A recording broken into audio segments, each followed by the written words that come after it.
chapter 20, verse 29 to 38.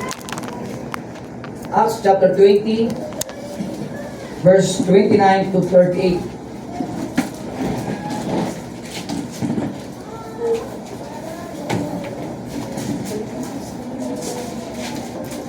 Magandang ating pag-aaralan sa umagang ito, More Than a Christian.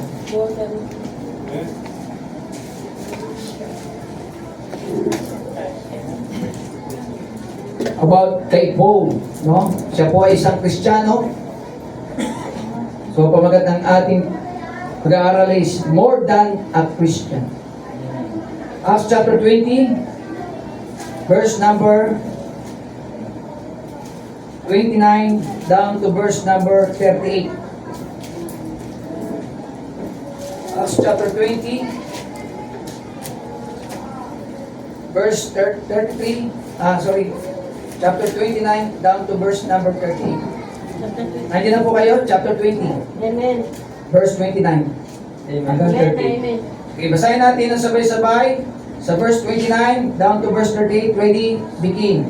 For I know this, that after my departing shall grievous wolves enter in among you, not sparing the flock. Also of your own self shall men arise, speaking perverse things, to throw away disciples after them. Therefore watch and remember that by the space of 3 years I cease not to warn everyone night and day with tears. And now, brethren, I commend you to God and to the word of His grace, which is able to build you up and to give you an inheritance among all them which are sanctified. I have coveted no man's silver or gold or apparel. Yet yourselves know that these hands have ministered unto my necessities, and to them that were with me. I have shown you all things, how that so laboring you ought to support the weak, and to remember the words of the Lord Jesus, how He said, it is more blessed to give than to receive. And when He had thus spoken, He kneeled down and prayed with them all. And they all wept sore, and fell on Paul's neck, and kissed him, sorrowing much of all for the words which he spake, that they should see his face no more. And they accompanied him unto the ship. Ay po'y manalangin. Dakilang Diyos, amang banal na nasa langit, unang-una po, patawaran niyo po kami sa aming mga pagkukulang pagkakasala sa umagang ito, upang kami po ay kapatawad, malinis sa aming mga kasalanan, maging kalugod-lugod kami sa pagsamba po namin, pakikinig po namin ng iyong mga salita, at ang pagpapala ay makamtan po namin sa umagang ito. Salamat po, Panginoon, sa iyong salita na nagre-remind sa amin at papaalala sa amin na kailangan po namin pumunta sa inyong bahay sambahan upang kami po ay makapakinig at mahamon ng inyong mga salita, Panginoon. Pagpalain niyo po ang bawat isa po sa amin, Diyos Banal na Espiritu, pangunahin niyo po yung lingkod at ang bawat isa po sa amin sa inyo nga pong pagtuturo na maintindihan, maunawaan po namin ang aming binasa at ito po ay ma-apply po namin sa aming buhay Kristiyano. Lapit po namin ito sa tanging pangalan ni Jesus. Amen and amen. Take your seat, mga kapatid. More than a Christian. Makita po natin sa pagkakataong ito ay sa kwento po na nangyari po sa buhay ni Paul. Siya po ay nandito na yung kanya nga pong farewell, no? Yung kanyang pamamaalam. Sa bandang huli, sabi po dito, sorrowing most of all for the words which he spake, that they should see his face no more. Meaning, hindi na makikita ng mga kapwa niya Kristiyano si Paul, sapagkat siya po ay mawawala na. No? And they accompanied him unto the ship. No? Iiwan na po nila, iiwan na ni Paul yung mga kapwa niya Kristiyano. Okay? So makita po natin, mga kapatid, dito sa point na to ay yung ginawa ng ating kapatid na si Paul sa buhay po niya nung siya po ay nabubuhay. Ano po yung kanyang ginawa, mga kapatid? Meron tayong 4 na punto na makikita rito kung paano po niya in-apply ang buhay bilang Kristiyano. No? Sa mga kapwa niya kapatiran, sa kanyang mga kapwa niya Kristiyano. No? So makikita niya na po natin dito ay binigyan niyang pansin yung ministry. Ministry, nakatutok po siya sa ministry. Si Paul. Pag sinabing ministry, yung paglilingkod po niya, nakatutok sa Panginoon. How about you? Nakatutok ka ba sa gawain ng Panginoon? Sa ministry na ipinagkaloob sa iyo ng Panginoon? Bawat Kristiyano kailangan may ministry. Tandaan po natin yan. Kahit bata, matanda, walang dahilan na hindi ka magkaroon ng ministry sapagkat ikay Kristiyano. Ang Kristiyano walang ministry, mga kapatid, useless yan. No? Kailangan meron tayong ministry. Mayroon tayong paglilingkod. Mayroon tayong gagampanan. Christianology. Ano po ba yung ibig sabihin ng Christianology? Christian duties. Kailangan po natin magkaroon ng task. Magkaroon ang bawat isa sa atin ng tinatawag na responsibility sa ministry na pinagkaloob sa atin ng Panginoon. Binigay sa atin ng Panginoon. No? Hindi tayo dapat mawalan ng ministry. Alam niyo po, nung si Apostol po ay nakakilala sa Panginoon, una niyang gustong pagministeryohan yung kanya nga pong mga kababayan sa Israel. No? Yung mga Hudyo. Ang nangyari nga lang, nireject nila yung salita ng Diyos. Kaya pumunta siya sa mga Gentiles. No? Sa ibang lahi. Pero salamat, mga kapatid, hindi na po siya nireject. Ginamit siya sa mga Hudyo at sa mga Gentiles. Kahit anong tao, pwede tayong gamitin, mga kapatid. Kahit sinong tao, pwede kang gamitin ng Panginoon, katulad ni Apostol Paul. No? Hindi ibig sabihin ikaw ay Amerikano sa Amerikano ka lang. Hindi Pilipino sa Pilipino ka lang. Kahit sa anumang lahi, pwede tayong gamitin para sa ministry na ipinagkaloob sa atin ng Panginoon. So mapansin natin dito sa verse number 33, basahin po natin yung point number 1. No? Sa mga pagkakataon na kung saan mapapansin po natin na meron po siyang ministry. Pero ano ang makikita natin sa kanyang ministry sa verse number 33? Usan po natin, no? Verse number 33, Acts chapter 20, verse number 33. Sabi po dito, I have coveted no man's silver or gold or apparel. No? Pansinin po natin yung word na yan, mga kapatid. No? Hindi niya inibig yung mga bagay na yun. Pag ikaw ay may ministry, meron kang gawain para sa Panginoon, ay binigay sa ng Panginoon, hindi mo iibigin yung mga bagay na ito, yung mga materialistic. That's right. Ganon si Paul. Mga kapatid, sabi, I have coveted no man's silver or gold or apparel.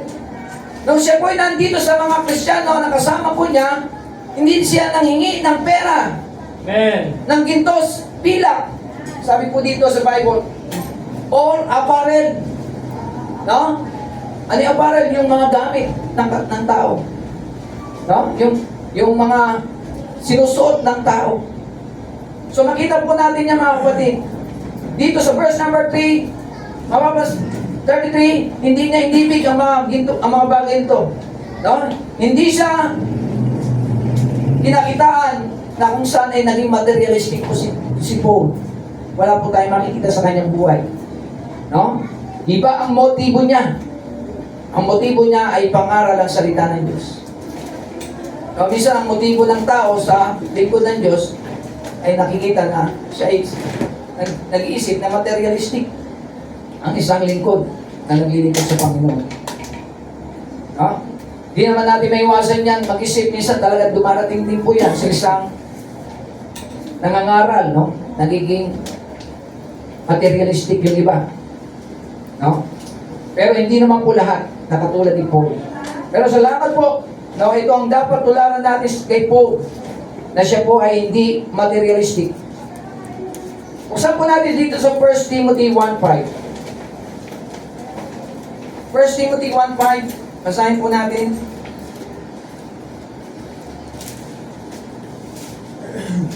Ano po ang sabi ng Bible, mga kapatid, sa 1 Timothy?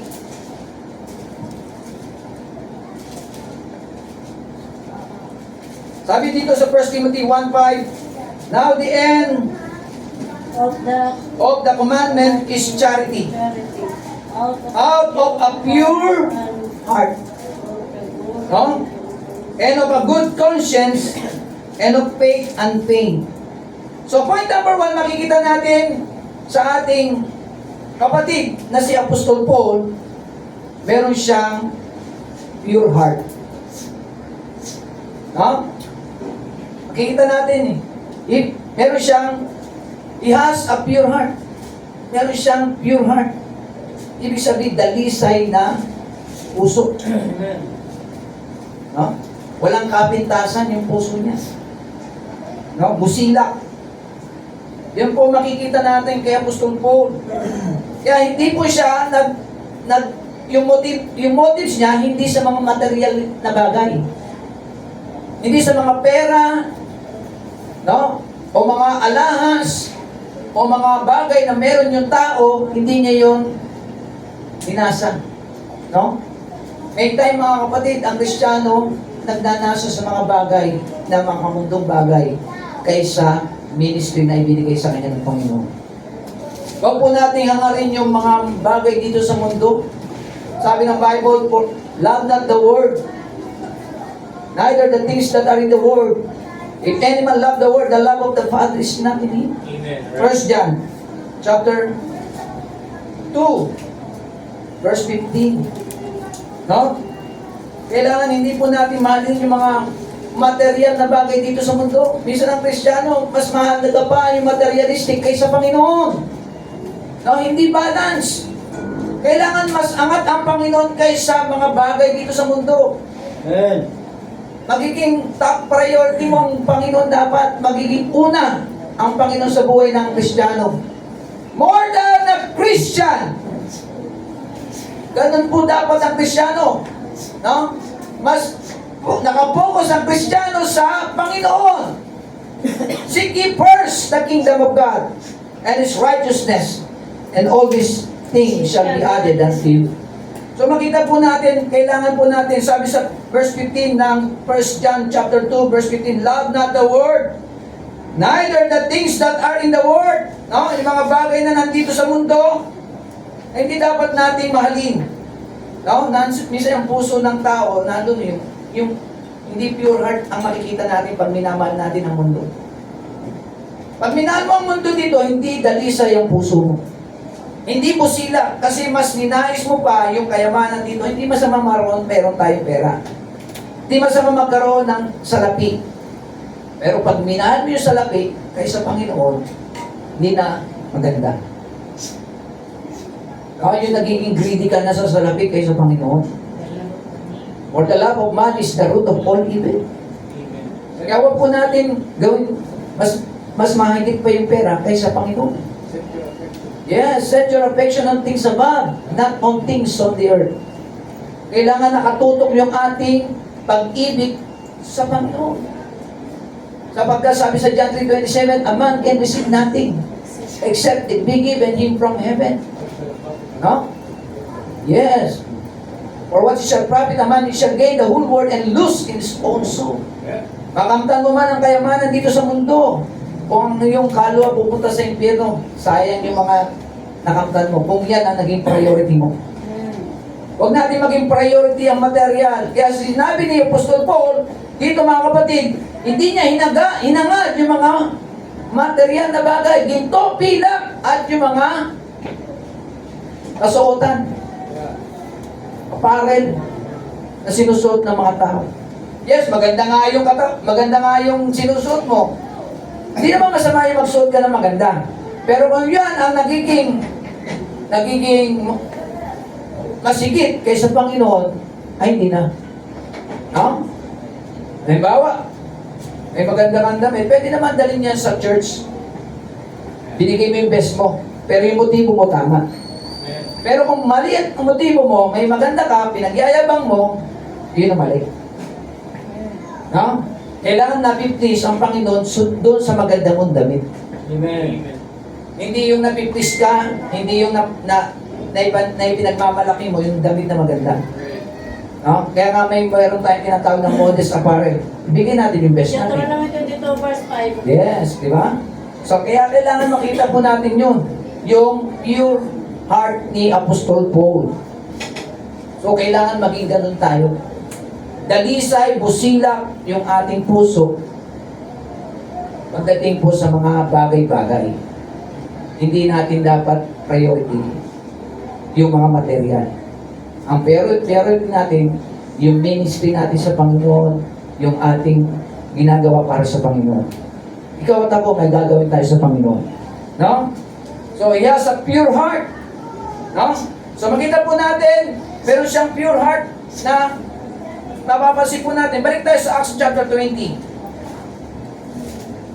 Verse number 33. I have coveted no man's silver. No? Kita po natin, he refused the materialism. No, he refused. Tinanggihan niya. Sabi dito mga kapatid, I have coveted no man's silver or gold or apparel. Kaya malaking bagay mga kapatid, tanggihan mo yung mga material na bagay. Pag inuuna mo yung mga material na bagay kaysa Panginoon, hindi yan maganda sa harapan ng Diyos. Amen.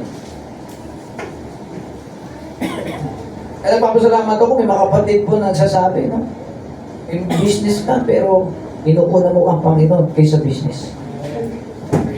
Dahil binigay lang yung business na yan sa'yo, pwede yan kunin ng Panginoon pag hindi mo na siya priority. Alright. Amen. Pwede mawala yung business na yan kasi galing sa Diyos yan eh. Binigay sa'yo ng Panginoon yung business na yan, priority mo ang Panginoon. Amen.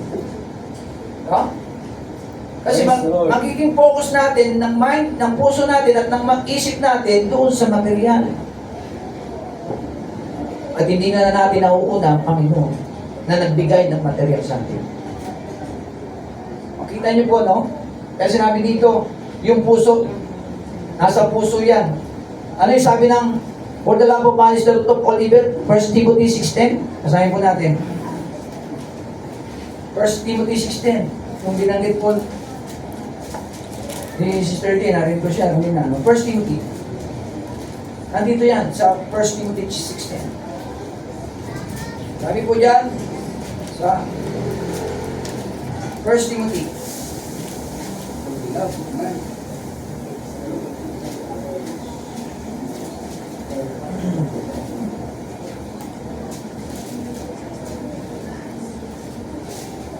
First Timothy 6:10, sabi po dito sa verse number 10, for the love of money is the root of all evil, which while some coveted after. Kaya nga sinabi niya, Apostol Paul, coveted, no? Hindi siya nag-coveted, hindi siya naging nagnakaw o kumuha ng mga bagay ng mga ginto, pila, at aparil. Coveted natin. No? Yung makikita niyo po, for the love of money is the root of all evil, which while some coveted. Kaya nga, may mga pagkakataon, nandiyan po, inaagaw natin yung mga bagay na material na masigit pa natin binibigyan pansin kaysa Panginoon. They have erred from the faith. Nawawala na po sila sa pananampalataya. And pierced themselves through with many sorrows. Kaya malaking bagay mga kapatid, no? Yung pure heart na meron tayo dapat kagaya ni Apostol Paul. He has a pure heart. No? Dalisay, busilak, hindi po, yung puso niya ay hindi doon sa material. Ang puso niya sa Panginoon, sa gawain ng Panginoon. Tanong ko sa iyo, ang puso mo, nasaan ba? Good question. Sa oras na ito, saan nakatuon pansin ang puso mo? Sa Diyos ba o sa mga bagay na materialistic?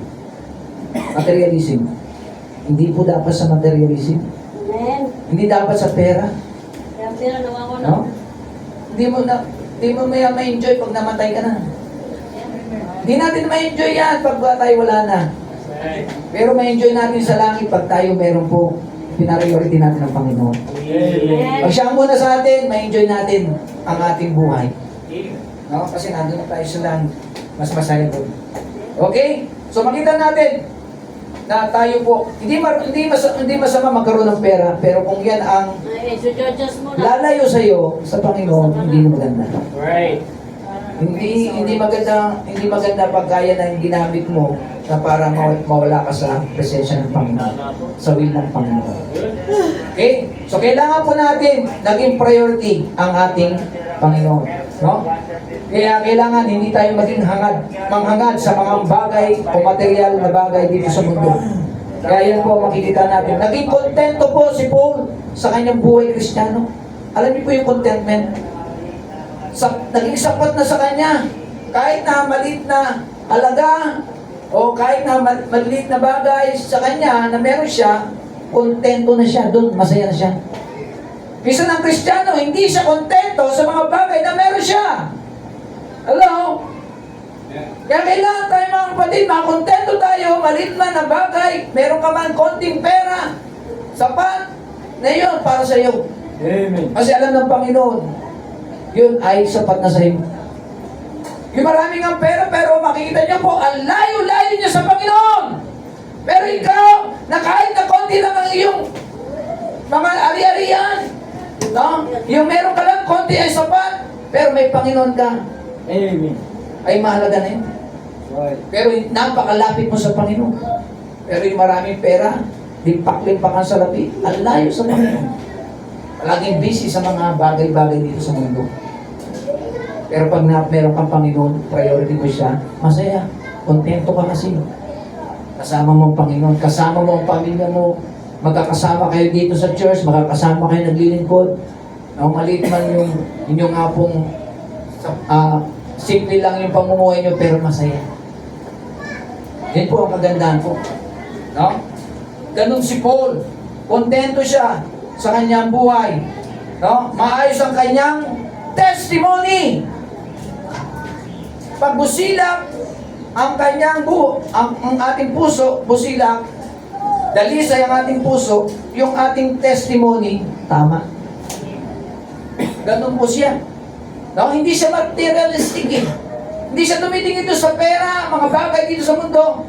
Tama ang puso niya, magandang patotoo niya. Testimony niya, tama. Okay? So makita natin, hindi doon sa pera siya eh, hindi sa materialism eh. Yung testimony niya, maganda po. No? Yung katapatan niya bilang lingkod, nandun. Mga kapatid, yung katapatan mo ba sa Panginoon, nandyan? Nandyan ba yung katapatan mo sa Panginoon? Na hindi ka tumitingin sa mga bagay dito sa mundo? Na lalayo sa iyo sa Panginoon? O tumitingin ka sa mga bagay para sa Panginoon? Kaya kailangan set your affection on things above. Titingin tayo yung puso natin nando sa mga bagay na nasa langit. Kasi hindi tayo permanente dito. Meron bang permanente dito? Wala po. Wala. Doon ang permanente natin. Amen. Doon ang habang buhay. Yep. Forever doon, dito wala. Kaya wala pong matitira dito pagdating ng araw. Doon, meron. Mananatili tayo doon sa langit.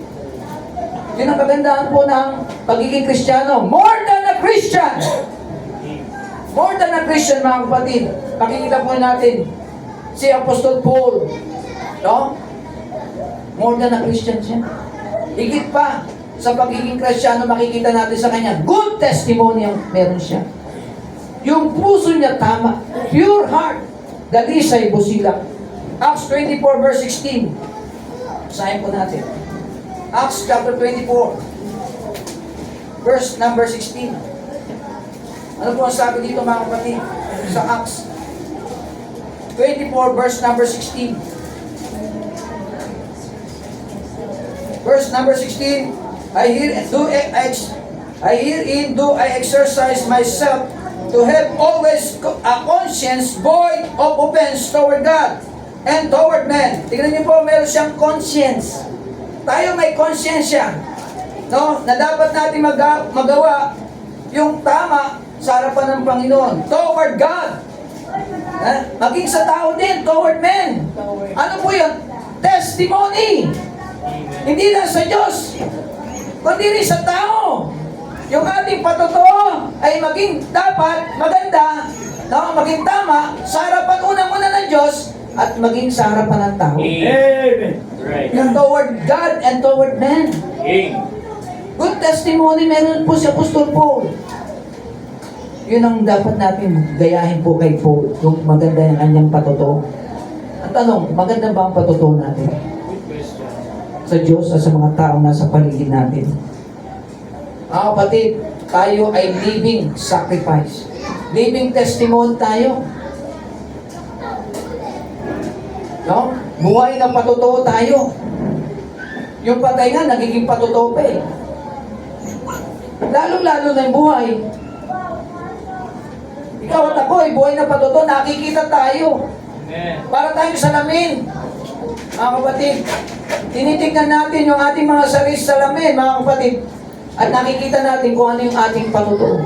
Right. Ano ba ang meron ka? Ano ba ang patotoo na meron ka? Meron ako. Ito ba ay tama? Ito ba ay mali? Mas maganda tama. Maging maayos yung ating testimony. No? Ayaw niya na maging katitisuran. Si Paul, no? Malinis ang motibo niya. Tapat ang kanyang testimony. No? Kailangan siyang tularan. Di ba? Bago tayo mamatay o mawala dito sa mundo, maganda meron tayong legacy. Naiwan. Hindi yung namatay tayo hanggang sa kamatayan, alaala pa rin yung mga pangit na meron tayo dito sa mundo. Nasasabihin sa iyo, chismoso yan, chismoso yan. Pangit, di ba? Pero kung namatay ka na may legacy na maganda, ay, magandang yan, ugali yan. No? Okay yan si marunong makisama. Hindi yan bastos, nire-respeto yan dito. Dahil maganda ang kanyang patotoo. Yung motibo, dalisa yung puso, musila. He has a pure heart. Kapatid, how about us? How about you? How about me? We must have a pure heart. Amen? Kapatid, point number 2. Dito tayo sa point number 2. Balik tayo sa text. Acts chapter 20, verse number 34. Acts chapter 20, verse number 24.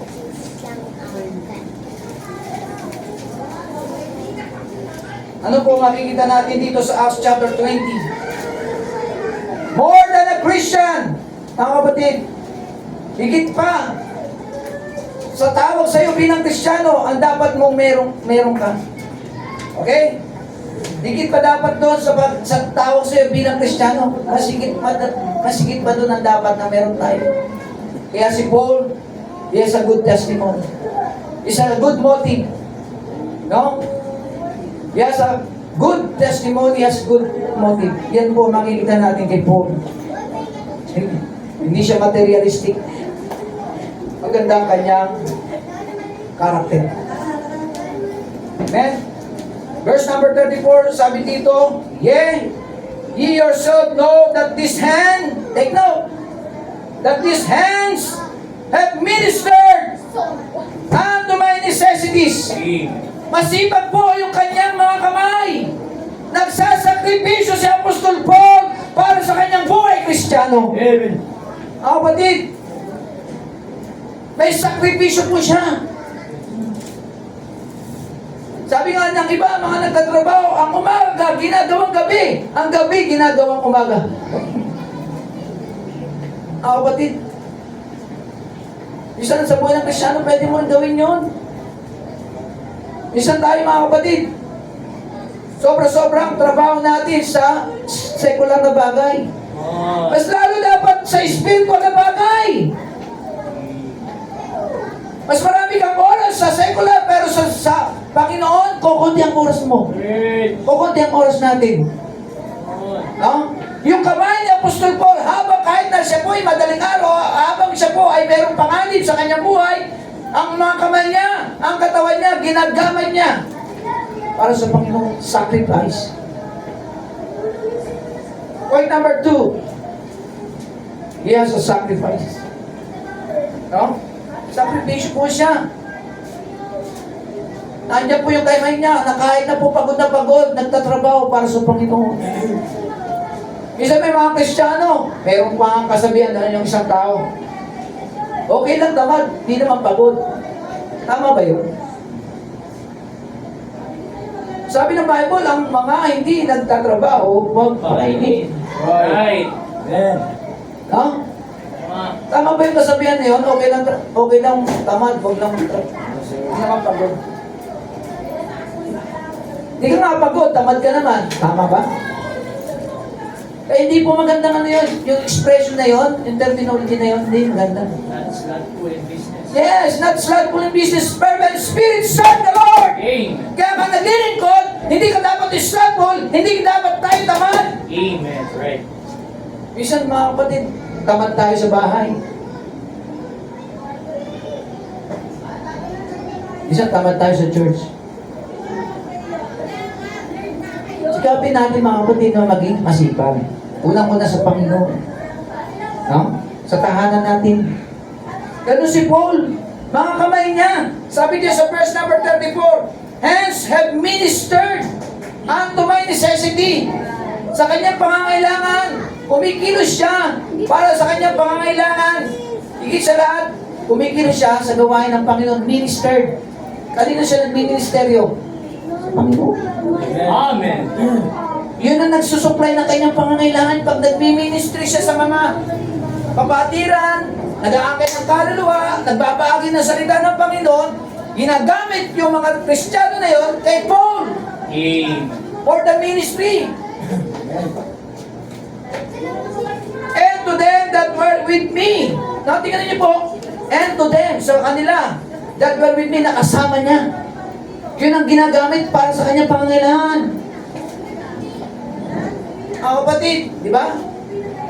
Isa nga po, pagka yung isang lingkod ng Panginoon pumunta sa pamilya, sa kapatiran, anong ginagawa? Binibigyan po ng mga yung naglilingkod sa Panginoon at yung kanyang kapatid sa Panginoon ay binibisita. Yun ang nagbibigay po sa kanyang necessities. Tent maker si Apostol Paul, yes, nagtrabaho din po siya. Ginamit si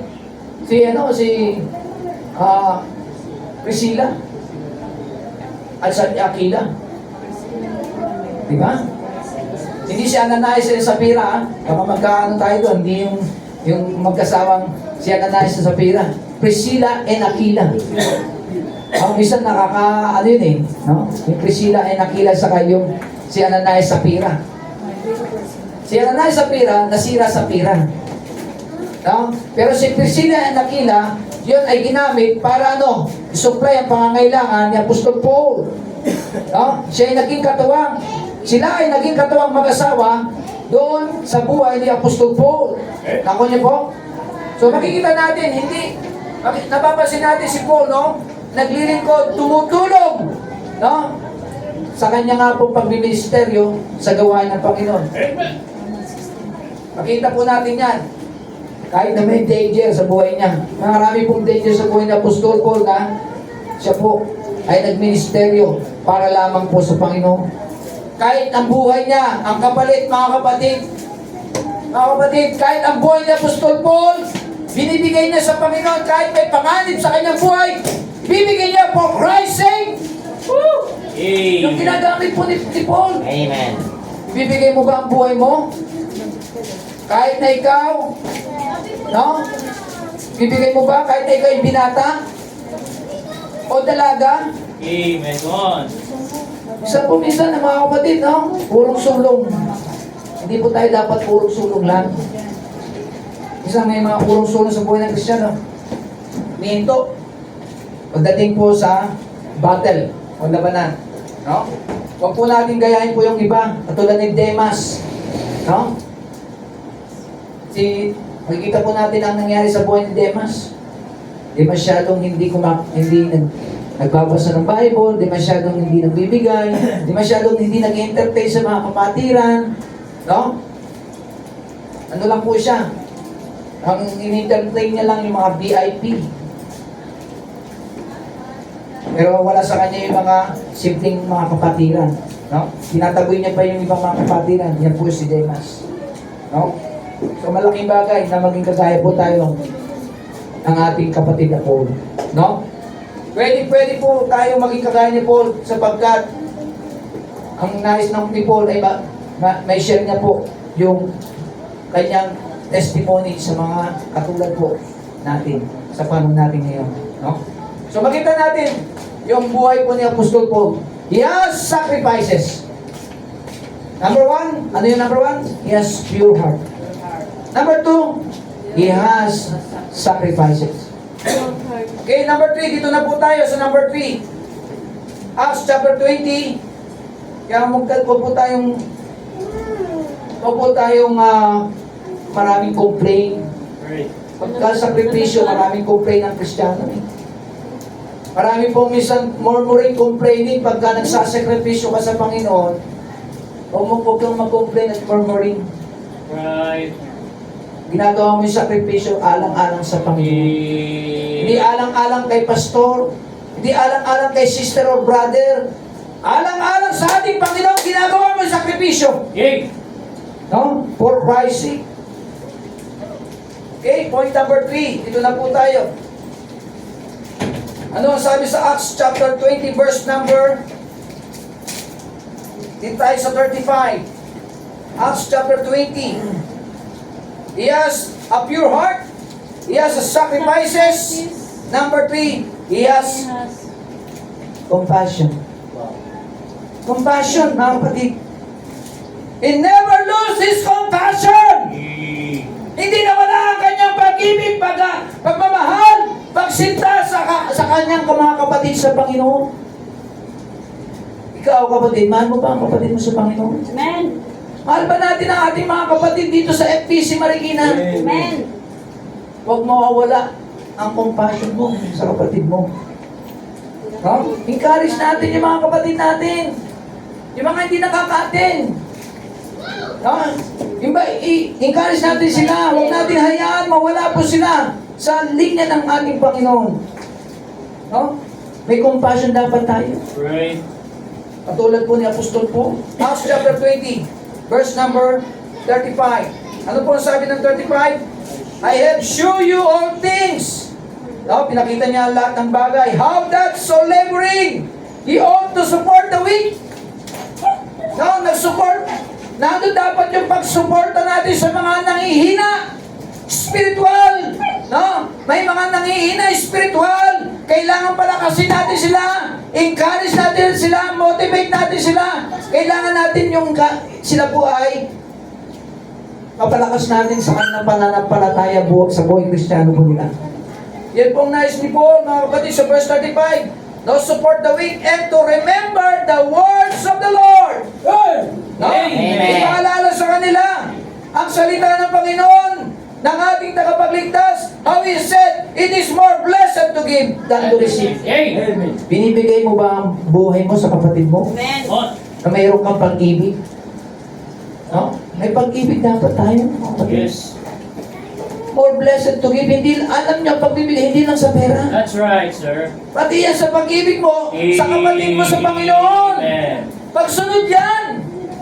Sa nais ng Panginoon sa buhay mo, na ibigay mo ang sarili mo para sa iyong kapatid sa Panginoon. With love. Amen. With love. Right. Kung nakikita mo na yung kapatid mo na lumalayo na, i-message mo man lang, ipanalangin mo man lang. Yup. Malaking tulong yan. Amen. No?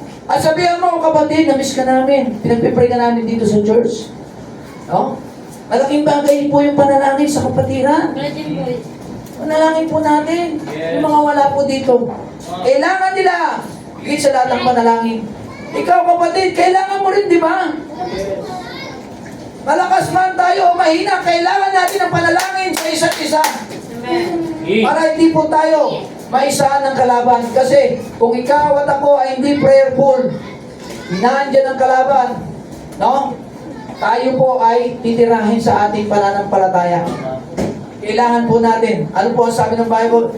Rolling lion, seeking whom he may devour. Mag-didibar ka niya para ikaw ay bumagsak. Idadaon ka niya to kill and to steal and to destroy. Didestroy niya ang Kristiyano. No? Tingnan niyo po si Job.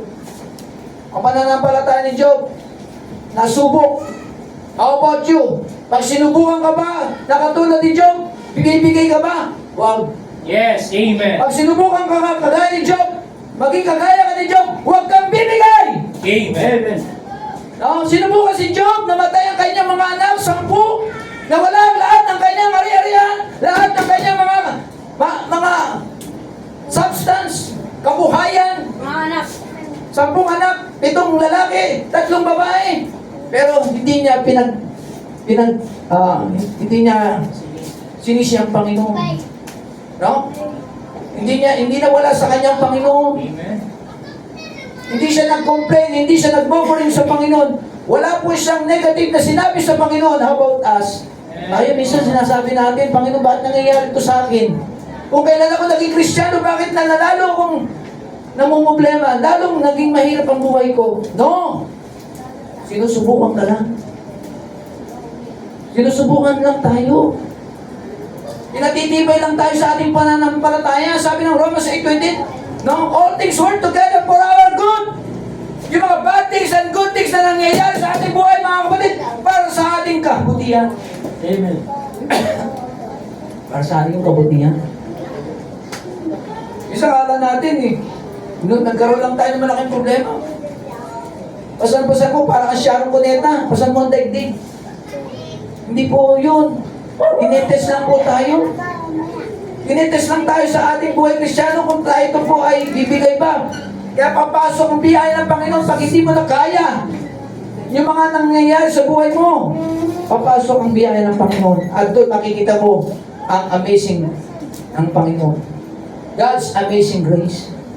Diba yun is all about amazing grace, yung ating tema last itong year.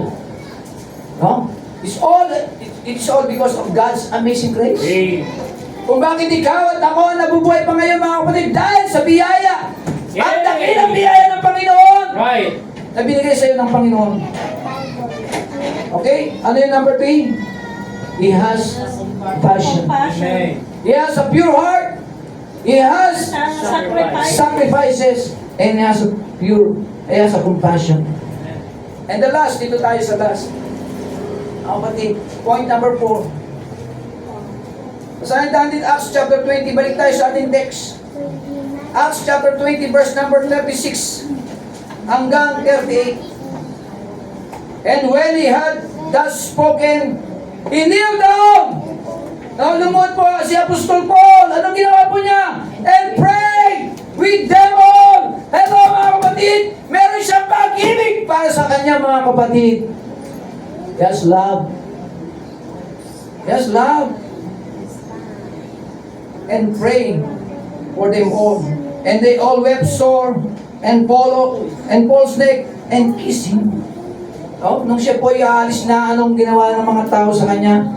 Siya po ay nalikan. Bilang pagmamahal kay Paul. No? Sabi dito sa verse number 8, sorrowing most of all for the words which he spake.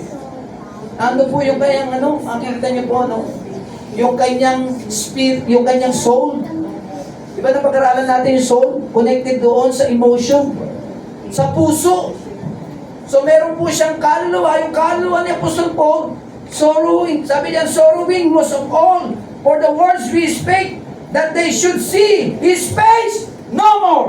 Hindi na nila makikita si Apostol. Hindi na sila magkikita muli. No? Ng kanyang mga kapwa Kristiyano. And they accompanied him unto the ship.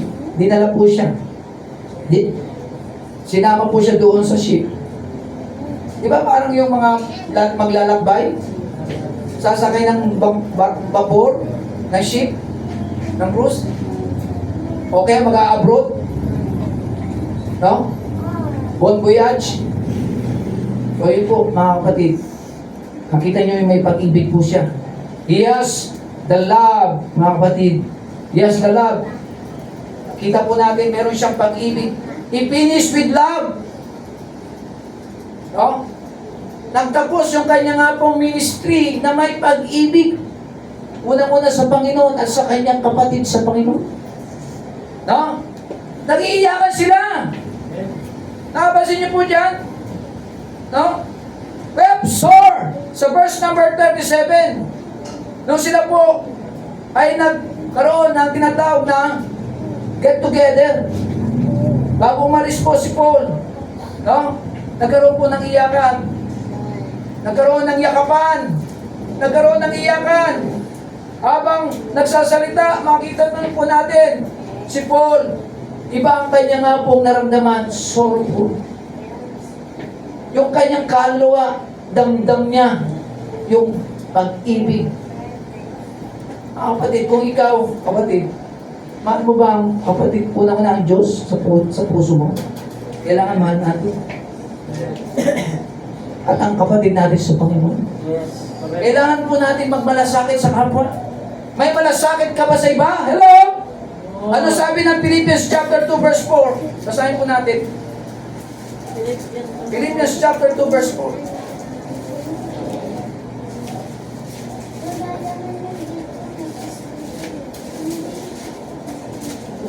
Philippians chapter 2 verse 4. Sabi dito verse 4, look not every man on his own things, but every man also on the things of others. No, hindi lang tinignan ni Paul ang kanyang sarili. Mas tinignan niya rin ang ibang tao. Yung pangangailangan ng ibang tao. Yung pag-ibig na dapat meron sila. Binigay niya yung pag-ibig niya sa mga ibang kapatiran. How about you? Mahal mo ba ang kapatid mo sa Panginoon? Amen. Mahal mo ba ang gawain ng Panginoon? Amen. No? He gave his life not only for God, but also for his fellow Christian. Fellow Christian. No, he gave his ministry not only to God, but also his fellow Christian. Kailangan din po sa ating mga kapwa, mga Kristiyano. More than a Christian alone, more than a Christian. Sobra pa doon sa pagiging Kristiyano ginawa niya. Hindi lang sa sarili niya, kaya tinawag siyang Christian, tinanggap niya ang Panginoon, yes. Pero more than a Christian ang dapat gawin natin. Sobra pa doon sa ating pagkatawag sa ating buhay bilang Kristiyano. Okay, sinabi mo Kristiyano ka, kailangan more than doon sa sinasabi mo sa sarili mo na Kristiyano ka. Higit pa doon. Ako niyo po, more than a Christian. Where he was another burden and so fulfill the law of Christ, di ba? Sinabi ng Bible. Hindi lang siya nagtuturo, no? Naging kabahagi pa siya ng mga Kristiyano. Pagka merong pagdadalamhati, nakikidalamhati si Paul. How about you? No? Laban lang, mga kapatid. Lumalaban siya. Sabi niya, I fought a good fight. I finished my course. I have kept the faith. No? 2 Timothy 2:3. Basahin po natin. 2 Timothy 2:3. Sabi dito, thou therefore endured hardness as a good soldiers of Jesus Christ. Kapatid, kailangan po natin mag-endure as a good soldiers of Jesus Christ. May sacrifice din po yan. No? Natin din po yung pagka nag-endure ka, may pag-ibig. No? Kaya kailangan mga kapatid, tayo po ay magkaroon ng pag-ibig sa ating kapwa. Pag-ibig sa Diyos, pag-ibig sa kapwa-tao. Pag-ibig din po, higit sa lahat, sa kapatid natin sa Panginoon. Amen?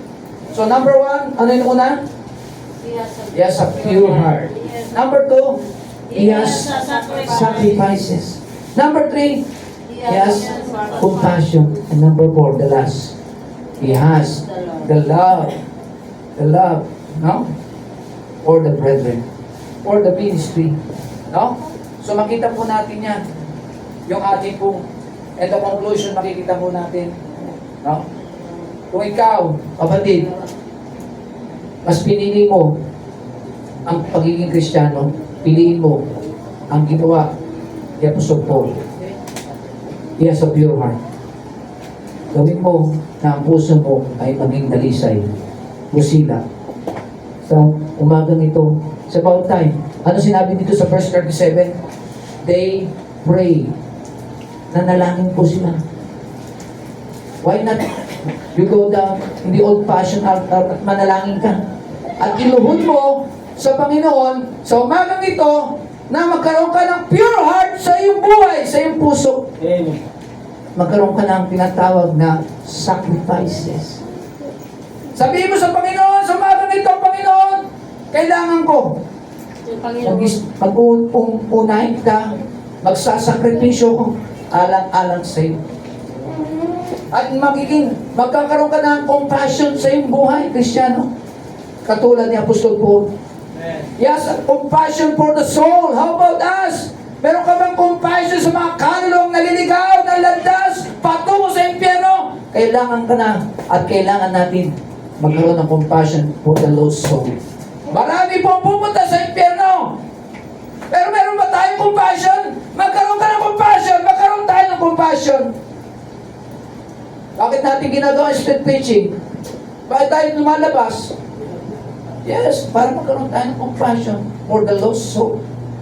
Hindi tayo dadami kung hindi tayo mag-share ng salita ng Diyos. Hindi natin ibabahagi ang salita ng Diyos, wala tayong pag-ibig sa kaluluwa pag wala tayong gagawin. Salamat kay Paul, ginamit niya ang kanyang sarili. He has a compassion for the lost soul. How about us? How about you? Do you have a compassion for the lost soul? It's about today, no? This morning, make a commitment. No? Magkaroon ka ng commitment. Give ourselves na ang ating buhay. I-commit natin. Italaga. Tinawag nga tayong steward eh. Pagtatalaga, it's about time. This morning, no? Ibigay mo yung tuhod mo sa Panginoon at isabihin mo, Panginoon, give me a pure heart. No? Magkaroon ako ng sakripisyo. Hindi lamang ngayon, hanggang sa iyong pagdating. Magkaroon ako ng compassion for the lost soul. At magkaroon ako, may finished love ako, na pagka ako'y nawala, meron akong legacy. May legacy kong naiwanan na meron akong naipundar na pag-ibig sa aking mga kapatid na naiwanan. Tayo po'y manalangin mga kapatid. Let us bow our head and close our eyes. Panginoon sa langit, salamat po Panginoon sa aming natutunan sa buhay ni Apostol Paul. Tunay nga pong kailangan namin ang aming mga puso ay maging busilak, dalisay as a pure heart. Tuloy po bigyan kami ng puso na kung saan pure, Panginoon. Walang kapintasan. Maging maganda ang aming mga testimony. Mga patutuo namin, Panginoon, maingatan po namin. Mula ngayon, Panginoon, hanggang sa iyong pagdating. Hindi masira ang aming patutuo, Panginoon, na hindi kami makitaan ng mga negatibo, bagkus makitaan kami ng mga positibo. Lord, we thank you, Lord, sa buhay po ni Apostol Paul, hindi po siya naging materialistic. Huwag rin po kami maging materialistic, Panginoon, sa aming buhay Kristiyano.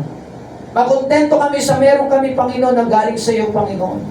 Salamat po, Panginoon, sa umagang ito. I-remind mo kami, sapagkat may mga oras sa buhay namin, nagiging busy kami sa sanlibutan. Nagiging busy kami sa mga bagay-bagay dito sa mundo na pansamantala lamang, Panginoon. Pero salamat sa langit, hindi po pansamantala. Thank you, Lord. Napakabuti mo sa amin. Nagbibigay ka ng paalala. Habang kami po nandito, Panginoon, tulungan niyo po kami. Hindi namin kaya, Panginoon, kung wala kayo sa aming buhay. We cannot do anything without you, Lord. Sabi po ng Bible, sa John, Panginoon, po, or without me, you can do nothing. Kung wala po kayo sa amin, Panginoon, wala po kami magagawa. Salamat, nandito po kayo sa amin upang kami po ay tulungan. Malipag po kami. Hindi kami mag-give up. Hindi kami mag-quit.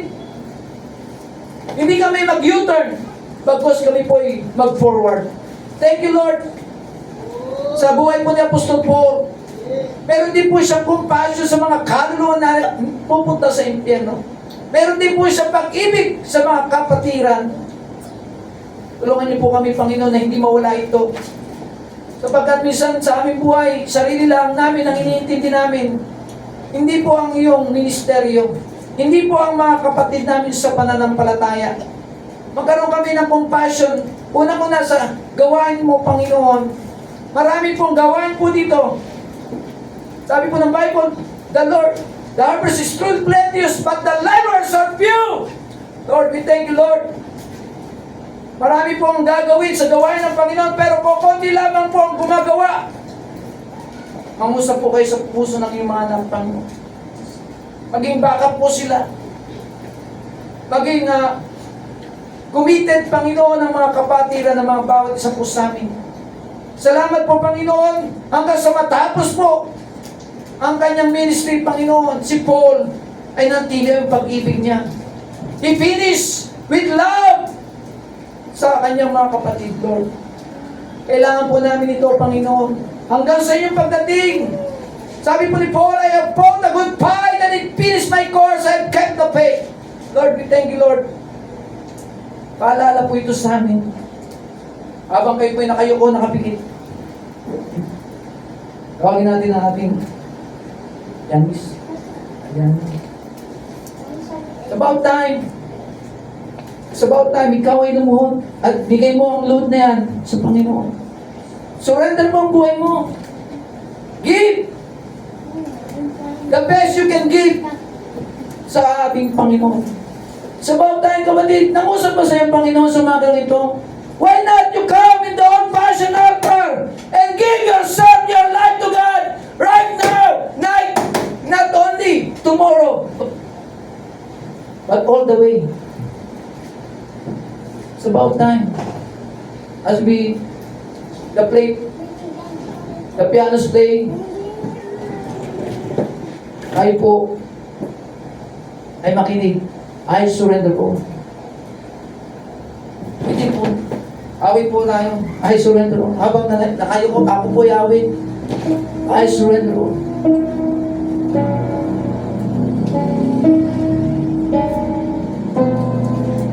Pakinggan po natin ang mensahe ng awit din yan. At namnamin mo, kapatid, yung mensahe ng awitin na yan, surrender. You surrender all, not some, but all, kapatid. Hindi lamang yung ilan ang isusurrender mo, lahat sa buhay mo isurrender mo na sa Panginoon. All to Jesus I surrender, all to Him I freely. I will ever love and trust His praise and daily. I surrender all. I surrender all to Thee, my blessed Savior.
Ay po'y manalangin.